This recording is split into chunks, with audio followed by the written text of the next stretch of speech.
You are sabotaging your productivity hundreds of times a day and you don't even know about it. It's not your habits, it's not your system, and it's not your discipline.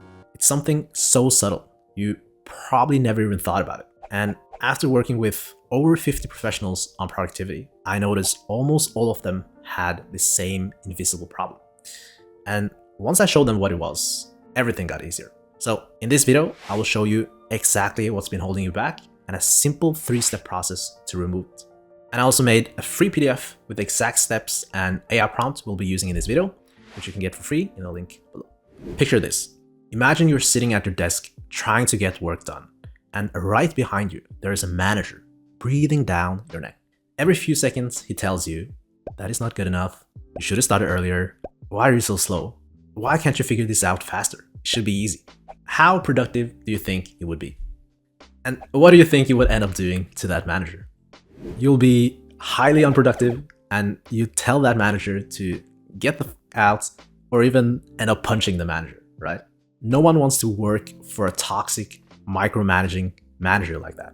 And they wouldn't be able to get anything done either. But here's the thing. That manager exists and it's you. It's you doing it to yourself inside your head.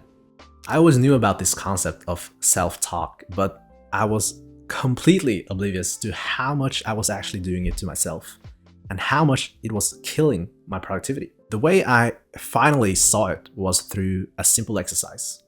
I recorded myself working for 10 minutes and said out loud every thought I had inside my head. I got the transcript of that recording, pasted it into AI, and asked it to bold any comment that created pressure, anxiety, or anything that I wouldn't say to a friend. And when I saw the results, I was shocked. It was so many bolded comments I never knew about. And that was just 10 minutes. So I was imagining how many of those comments I had in a full day. It was probably in the hundreds. After working on this for weeks and months, the results were drastic. I had so much less resistance, my quality of work increased by a lot, and I just generally felt better about myself. Now, how can you start to implement this for yourself? Let me show you my 3-step process for that next. And by the way, everything I'm about to show you is in the free PDF that is linked below, where I show you the prompts, the steps, and everything, okay? I call this process the 3-step inner critic reset, okay? And the first step is revealing it. So most people have no idea how much they're doing this to themselves. So we need to make it visible. For the next 10 minutes of whatever you're doing, or the first 10 minutes of your work session, I want you to record yourself. And the exercise is to say out loud every single thought you're having. I did this with the app Loom since it automatically transcribes everything, but you can just use the voice recorder on your phone.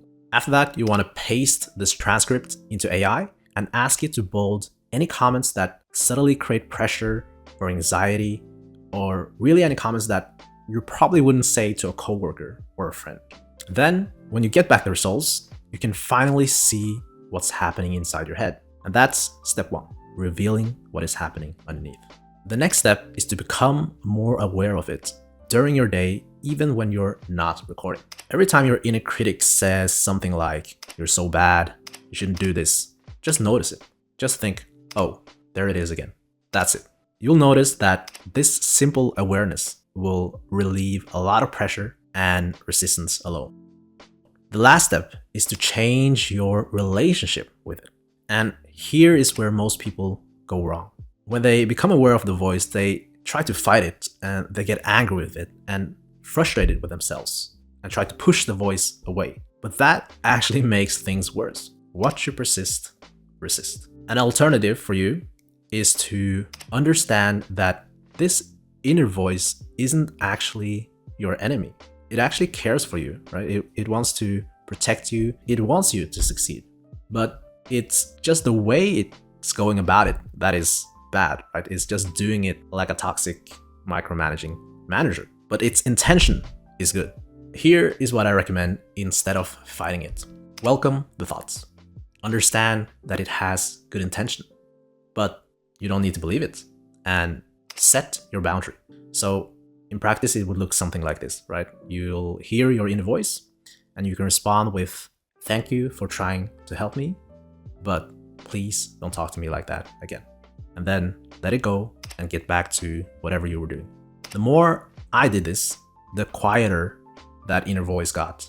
And it didn't just happen overnight, right? This was over weeks and months. And yeah, the inner voice came less, the comments were less harsh, and it started to become a better manager because I stopped feeding it, I stopped fighting with it, and I stopped identifying with it.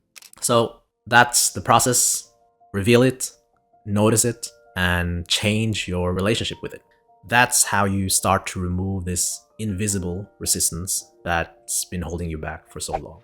Again, all the steps and the prompt is included in the free PDF in the link below. But here's what most people don't realize. The inner critic is just one layer. Even once you quiet it down, most people still don't have a system to effectively get more things done in less time. So watch this video over here while I show you my exact system.